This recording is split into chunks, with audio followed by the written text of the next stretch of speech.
to New Realities. My name is Alan Steinfeld, and this program is an ongoing series about a spiritual awakening that's happening around the country and around the world. Let me just introduce my guest tonight.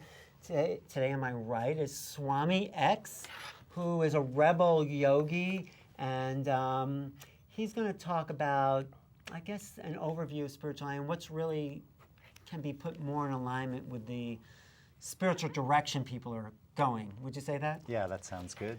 And then to my left is my good friend Gibbs Williams, who's a certified psychotherapist, and he has a different take on spirituality. What? Psychoanalyst. Psychoanalyst, not that I know the difference. Okay? So let me just throw it out there to you guys that I think spirituality is the ability to sense higher levels than just the physical. It's to open our consciousness to know that there's more to reality than what we're seeing and what we're sensing other things. So I think all spiritual traditions came out of this inner ability to know more than just the physical senses. Now, what would you do with that? I would say that some of that sounds nice. You know, if we're just focused on what do I eat for breakfast or whatever, that Right. It's a very limited worldview. It's a very animalistic. Right. But the other challenge is if it's only about expanding your awareness, you know, seeing new things, then there's a lot of people doing their little witchcrafty things, their magic, they're connecting to this, that doesn't mean that's spiritual to me.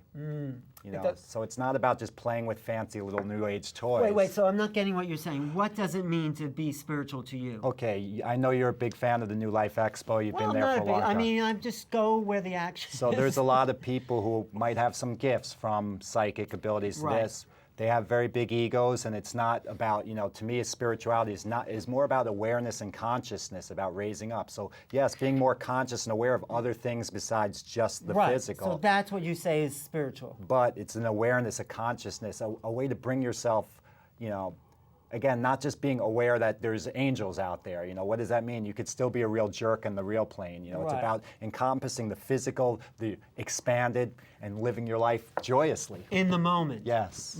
So you say spirituality is living your life in the moment and including as much awareness as you can possibly have. Wow, you did that much better than I did. Well, no, I'm just used to. And your definition, Mr. Williams, of a spiritual perspective? I'm not against what you said. Let me add it, though, from my perspective as a psychotherapist. Okay, please. Or psychoanalyst. And also a reformed mystic, because you had... And a reformed mystic, yes. Because you had mystical experiences that you later denied, which I object to, so No, we'll get into that. I am not denying any of those. I had them, they're real. It's a question of what you do with them. What's the meaning of them? How do how do they fit in? I want to add the perspective of I guess, a healer, which is, I did a lot of thinking about this. People who I see who suffer from what I would call spiritual difficulties What would that be? tend to complain about feelings of emptiness, dissociation, rootlessness, in fancy terms, a decathexis of self and object libido, meaning they seem to be played out, they're devitalized spiritually. Who are these people? Patients. Patients of yours that Yes. lack a spiritual focus. They feel that they are lacking something vital in their souls.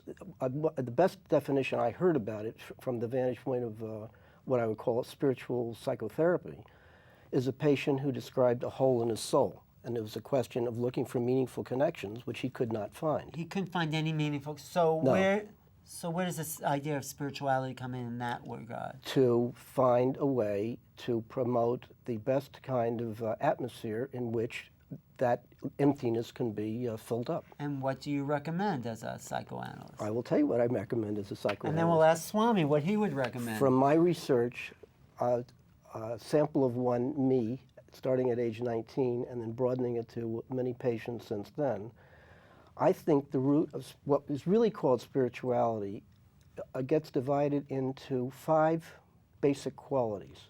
Mm-hmm. I would call them trust, faith, love, persistence, and trust. And those 5 qualities... You said trust twice. Did I say trust twice? Yeah, it's Trust, okay. faith, hope. Hope, okay. All right. And those 5 qualities essentially begin at year one consciousness, which is pre-Oedipal consciousness, which is pre-words. And those are the issues, the main issues that have to get plugged in, I think, in a meaningful psychotherapy, spiritual psychotherapy. I just disagree with the ideas of hope, trust, faith as they seem too religious for me. I think presence, consciousness, awareness can be substituted.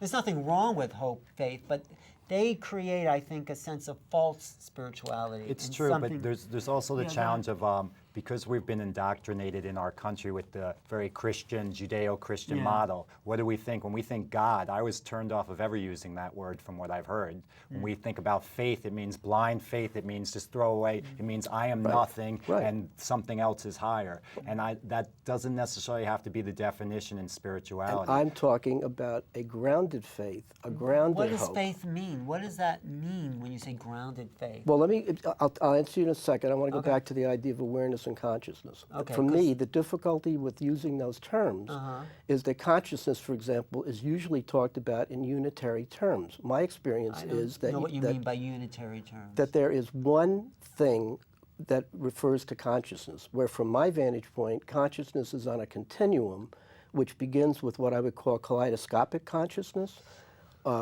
symbiotic consciousness, transitional, and so forth from a developmental framework. You're using words that only you have defined, but if you can talk in terms where maybe we can understand those definitions or redefine them. And if I might jump in too, it's kind of like we were talking before, and you seem like a very practical guy, you know? So, you know, the New Age world is known for this also, making all these great definitions about this, that, and whatever. What does it really mean in the real world? So that's also what I think we can all come into agreement about. What does spirituality mean in the real world? I think that's an important point that we can all bring in. All right, try from the vantage point of narrowing it to, I think, what is most essential. For me, it has to do with a preoccupation with that which is most meaningful, purposeful, ultimates, essences of most value. I agree with that. I think we're not in disagreement. Let me ask you, I'm not disagreeing. Most value to what? To society, to an individual? To the person, to the individual. All right, so if I'm... But what gives meaning to one's life? What gives value to one's life? Yeah, to one's life. And I would agree with that. You wouldn't agree with that? I would, but if I want to be a ball buster, I'd say, Go if you're a murderer and that gives meaning to my life, I really feel so fulfilled when I start, destroying others' lives. I wouldn't necessarily call that spiritual or conscious. I don't think there's many people that could say that. That's a sort of an exaggeration. Use a practical example. Okay. This is total Jerry Springer here. Before he's like, disagree. No. Use a practical example, because I think if we take it out of the immediate context, it becomes too. Well, I would agree with you that when you can find something that's meaningful for you, and hopefully that when you pursue that makes it really joyful for you. Now let me throw out another thing, and I'll also throw this out to the audience who's watching. The spiritual traditions. I think there's some value in the religious traditions, but not as much value as people place in placing their faith in a religion. I think we have to take that back and bring the spirit into our immediate knowing. I agree. There's many people who can quote Jesus or Buddha or whatever. And they're great teachers. You cannot deny the teachings of Jesus and Buddha as beautiful teachings. I do. I don't deny them. I love them. But just quoting Jesus saying, be like a child. How are you being like a child? How are you putting it into place? A lot of people are cut and paste in the world of spirituality. And it's essentially useless. And actually, in yoga, the Satan of the yoga world is the ego. Is your identification. This is who I am. I am my job. I am my skin color. I am my sex. So what do you think then about some of these religious aspects? I mean, where would you put that into your paradigm of spirituality? I think anything religious-based should be self-empowering as well. And I think a lot of the church-based and other things are not self-empowering. They are telling you you're small, you're nothing. It's still saying there's maybe a greater thing than you, and you could still open your heart and have faith and open your heart, but that doesn't mean you're any lesser. In the yoga tradition with gurus, you might put someone on your little altar and be honored with them, but anytime you think that this person has achieved something that you cannot achieve, that you are incapable, you've lost it again. Any comments about spiritual religious? I fully agree with all that. I think that one of the bugaboos for me, and both particularly organized religion, but a lot of the, let's call it New Age spirituality, ultimately violates, from my vantage point, a fundamental principle of being alive, which is trying to project one's final authority to some external force, whether it be a higher power, a higher guru, a higher whatever, rather than to accept what I think is the fundamental reality that we are all stuck with our own selves as our own final authority. What else can we do? So there's no God outside of ourselves. There may be a God outside ourselves. And if there were, and that God were a person or conscious or a higher power or able to whatever, I personally would like to feel that I could have a discussion like this. And if I agree, fine. If I don't agree, too bad. I had a marvelous, probably for me, but I would reserve the right to disagree. I had a marvelous professor at Columbia University who said on his deathbed, as he was dying of cancer, and he was a great jokester, even until the end, when he said, I wonder why God lets me suffer like this, just because I don't believe in him? Well, I don't know, but that's always the paradox. That's what they call the what do they call it? Foxhole atheist, until you're in the foxhole, like, you know. But I don't know about that. It's like, No, this is the other. He was making a joke. I know he was, but he was serious. He was serious in the sense that he really didn't believe in a God. Here, let me put you, let's be practical. When this stuff about ask the universe for an answer, or the presumption that there is a higher power that is conscious, or the world is spiritualized, and you know the idea of what about asking the universe for an answer? Sometimes you get an answer. Here is my, yes, you do. I don't think it's from the universe, I think it's from your personal unconscious. But that was said. How is an explanation for about 20 million Pakistanis that are standing in mud and muck and they're completely ruined? How is the idea that the world is spiritualized going to be rationalized in terms of these people who are suffering? I think this is another misnomer about spirituality, and this is one of my challenges with the New Age world, is that we're associating spirituality means it's all light, it's all good, this, that. Right. There might be something different in spirituality. There might be a bigger picture. Imagine, if you would, it might not be the case, but imagine if each life is just kind of like putting on your jacket and then hanging it up when you pass. Then all of this stuff, in the small focus, obviously we see suffering, children suffering, it feels horrible. But on the grand scheme, it's all of us just playing different roles. It could be. Again, I'm not saying that's the case. That doesn't mean it's not spiritual. Well, here's the idea of a grand plan, a la Alice Bailey and so forth. All right, let's say there were. There may be.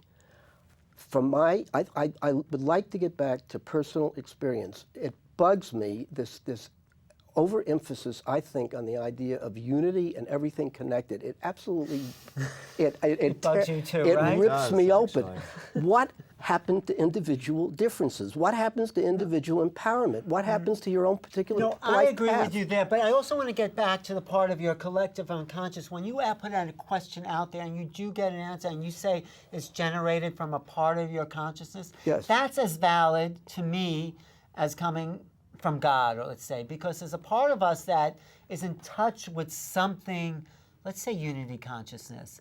There's a greater part of us that's in touch with something beyond just this world. And sometimes we get answers from that level. I totally agree. I think the connection with one's personal unconscious is truly miraculous. It's an amazing connection thing. to God. Let's call But, that God. well, call it whatever you wish to. However, I would like to still feel that I am responsible, that the messages I get are not God-inspired, they are self-generated. Well, why That's do you the care? difference. Yeah, I don't think You it see, makes this a is, difference. interestingly, in Aramaic is what Jesus mostly spoke. And the word he used for God was Allah. And what that meant was the unity of all.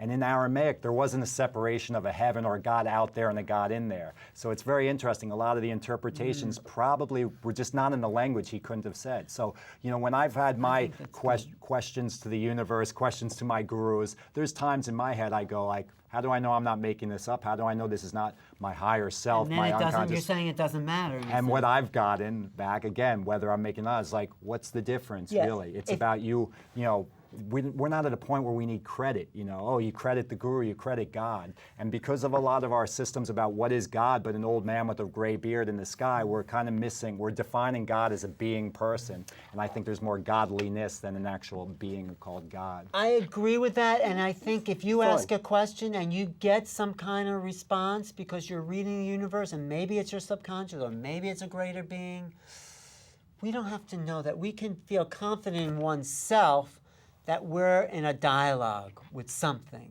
So the mystery, the unknown, let's call it that. You want to go that way? It makes you feel comfortable? Well, Fine. we don't have to define it. What, To me, it adds nothing particular to my experience of being alive. What adds to your experience of being alive? What's satisfying? What's valuable? Good, meaningful communication, Okay. people that are honest and direct, authenticity, Thank you. struggling with struggle, being real. I love that stuff. And to me, it is a rarity. And to me, in that today's is world. spirituality. And that's That is. and that's That the is. difference is we're, again, dividing. We Fine, think God good. means we go into the church and we walk out and we're rude to everyone. We think spirituality means I close my eyes and om, and then I get out of the studio, I'm tense. So to me, that is practical spirituality and real spirituality. So we should all go home while we're No, that's good. That's it? I agree with Fine. both of you. Fine. Okay, but let's say that's a given. That's a place to start from, which is being conscious, aware, respectful. No, let me tell you why authentic. it's important. It is important. I know it's important. I have seen many people who trump themselves. They like to play the role of spiritual whatever. Mm-hmm. And I've studied these people. I saw one on the. I will not mention a name. I don't think it's fair. Okay. But I saw one on YouTube, Uh-huh. and this particular person is well regarded, big audience, probably millions of adherents. And what he did is typical and representative of these kind of people. He comes out on the stage, he sits down, he takes a sip of water, he waits, he looks at the group, he takes a sip of water, he waits, he looks at the group, and before all this thing was a blow to a bell.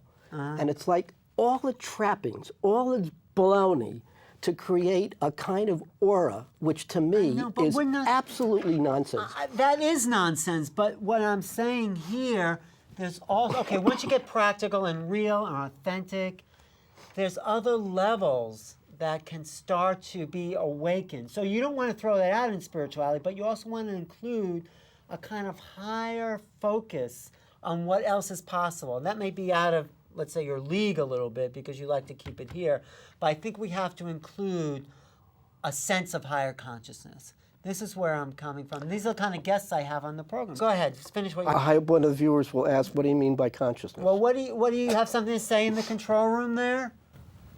Oh, we're just wondering about if God is watching Eminent and if people out there are wanting to connect with this provocative topic. If you want to call and ask some of these guests questions about their take on spirituality, feel free to do so. The number's up on the screen. But finish that point until we get a call. I think in this discussion, not us, but relative to conventional talking about this topic, to me, one of the major limitations is an almost complete denial of philosophy and critical thinking. I think you will agree that a lot of the buzzwords that are used are spoken of, even spirituality, are spoken of as if everybody knows exactly what everybody means. No, that's not true. So we're really talking across purposes, but it seems as if everybody's on the same wavelength. But even if they are, you know, and they agree, like, okay, unity means this and this, that, what you said about authenticity and reality, that to me, again, is very practical spirituality. I've seen a lot of people who are change their name to blissful this or whatever, and they're miserable inside. I've seen a lot of the main leaders, the so-called leaders of the New Age movement, who I know personally, headliners, top psychics and whatever, who are miserable, who are struggling. And I think it's a disservice when we try preaching that it's all happiness and all it means is that. There's a lot of trouble on the path. There's a lot of frustrations. There's a lot of digging out stuff we've been holding on. That's the human experience. It is. That's just basic to us being incarnational beings, but there's another level. I'm saying that's the spiritual process That's also. part of the spiritual process. The big problem I have with your point of view is when we were talking about synchronicity. And I think there's a mystical force to that, and you've explained it as just the kind of way the subconscious answers itself. That's my take, and I think there's something else happening. Would you in those tell me realms. what you mean by mystical? I think there's an unknown element that we're interacting with that's a part of us, that's an extension of us beyond the physical realm. It's not to get woo-woo and throw out the practical, but it's to include more. That's what I agree mean. with that. What we talked before, the scientists can never define everything in life. There's no way ever, So I talked to you before about when you're thinking about someone and they call right then. You can't play that scientifically. You can't really irrational without thinking that maybe there's some deeper connection. Maybe it's just brain waves and thought waves travel through. Scientists haven't metered that out yet, but you can't. I have trouble believing you can define that so easily. But actually, you can, because if everything essentially is determined and occurs on the basis of causality, which of course it does, if you could trace it back. The fact that I'm thinking about somebody from the 12th grade that I haven't seen in 20 years. The phone rings and was my first girlfriend of all time, and I'm amazed, and I say to myself, "Isn't that incredible? I'm just thinking about you. That's amazing. That's an amazing thing." So how do you explain that? Well, wait. I don't think it has to be explained. For example, I will have gotten 50 different calls that same day, pick them up, and that's a coincidence, but it has no particular meaning for me. That's like John Edwards, though. I've seen stuff with this. He'll talk sometimes. Some things in any psychic world can be kind of vague. Oh, do you know someone? He'll talk about, oh, your grandmother brought 2 poodles to the wedding. That's beyond just he might have mentioned 50 dogs and he hit on one of them. That seems that there's something going on. Is what my point to you is that cannot be explained in purely psychoanalytic terms. That's my argument with you. I came up with a term especially for this occasion. Okay, good. And I thought to myself, I have a hunch that a lot of what passes as these amazing coincidences is nothing more than spiritual narcissism. I don't know what that means. Sure, the universe is about me, is what you're saying, but it isn't. Why should here? You are a Pakistani and you are having a picnic, and all of a sudden floodwaters break because a dam breaks, and your place is flooded out, and you may lose your life, and you among 20 million other brethren are going to possibly be wiped out. Now, in a way, that is a remarkable coincidence that should occur to 20 million people, in a simultaneous moment. But when you get hypothetical like that and take it away from yourself, you're making things up. You bring it back to yourself and talk about your position in the world instead of making it about. Those things exist. I'm not denying that, but how do you explain your situation? This is what I'm interested in. I'm really not interested in how it is that things coincide. There are billions of coincidences that occur to virtually everybody all the time. What makes a synchronicity is the special meaning that the particular coincidence has. Psychodynamically, I can show without any question that if you put this into context of a person's ongoing stream of experience, coincidences are not, when they occur, are not coincidental. My conclusion is that essentially a meaningful coincidence occurs in a situation where a person is quintessentially stuck and it feels as if they cannot make a move to the right or left. And if they have an attitude of, I will try and find an answer, I'll try to solve this problem no matter what, I believe that stimulates the personal, creative consciousness. Okay, let's take the call and then we can also respond to it. Okay, caller, you have a question? Hi, how are you? My name is Hurley, and I'm from Queens, New York. Can you put that up louder in the studio? Go ahead. Go ahead. Hello? Yeah, go ahead. Ask your question. Hi, my name is Hurley, and I'm from Queens, New York. Okay. Question? My question is, I was listening to your topic this evening, and the guy on the left, were you in the group Color Me Bad? Is that your question? Were you the one? Oh, no, because I do recognize it. And I was wondering, after the show, what you're talking about, do you guys blow each other when the show is over? Do I do what? I think this I don't think that was a legitimate call. How about law, religion, and philosophy? No, but wait. That was a great call. Law, religion. You don't want to hear what he said. No, but Trust me. I want to ask a question from the studio audience here. Do you have a question or a comment, Michaela? I do have a question. I'm Okay. a little bit interested by the intro of Gibbs. Gibbs. Sorry. I would like to hear more about the My name is Harold mysticism from you Queens. experienced and why Okay. it hasn't mattered. Okay, the question from the audience here was the mysticism that Gibbs experienced and why it didn't matter to him. And then you'll respond to the synchronicity thing. Okay. One, to make it very brief, one of the first major coincidences I had was having attended a seance in which Don't go into a whole Yeah, long story, okay? Because we don't have that much time. I had a major synchronicity, and it felt to me as if I were being guided by a higher power, and that there was an enormous need to feel rescued, and feel that miracles were possible, and it was to fill I think a hole in my soul, and to feel that it was greater purpose than me. And I had a number of these things, and felt I was a de facto Jungian, and felt like it was absolutely incontrovertible to me. So where'd you fall off the wagon there? I fell off the wagon when, in my own spiritual quest and my own trip, I eventually failed 2 psychotherapies that lasted 8 years, and they were a waste of time. And eventually, I had other kinds of setbacks, and I thought to myself, let me go find somebody that I feel I can really be attuned to. Okay. Got a psychoanalyst, and he plugged in critical thinking. Okay, but when I started to think, and I started to do research on the topic, and I did research, I discovered that what is a basic assumption can be turned upside down, and you get an entirely different point we'll of view. get back to that. We have 1 minute left for the show, you're saying, tonight? Okay, any rebuttal? Well, I was just going to say that, I've had my challenges with the church and other things about blind faith and whatever. And the bottom line, whether it's true or not, whether Jesus is the savior of all, sometimes when you put your heart totally into something, it could be a rock, it doesn't matter. But if you put your heart in, things happen. You feel joyous. It might be useful. So we can argue, oh, they're being silly, they're being nonsense. But if you're talking about meaning, sometimes that is practical. There might be something greater by just opening your heart to something greater. So let me just, I think we're almost out of time. I just want to say, yes, humans give meaning, and they give meaning to spirituality, and they give meaning to what we intend to be.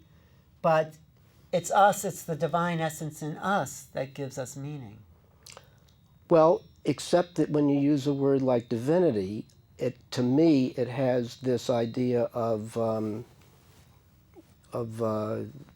something otherworldly, and I guess what I am appreciating more is this is a really difficult trip, and it's really hard, and I think there is no easy way to get through this. A lot of suffering, a lot of struggle with struggle, but from my vantage point, bottom line, if I had to narrowly define what I think spirituality is for me, I think it is making a connection with one's own creative process, harnessing that energy, and then utilizing it the best one can do for meaningful pursuits. I like that. I want to mention something regarding new realities. A lot of life is suffering, but that all has to do with our perspective and how we view it. So if we change our reality, our own eyes, we adjust our glasses, our reality is completely different. That's true. So, that's true. Well, I want to thank you both. I mean, I don't think we've had any answers. Thank you for watching New Realities. I'm Alan Steinfeld, and if you want to reach me, email me at newrealities@earthlink.net and check my website at newrealities.com.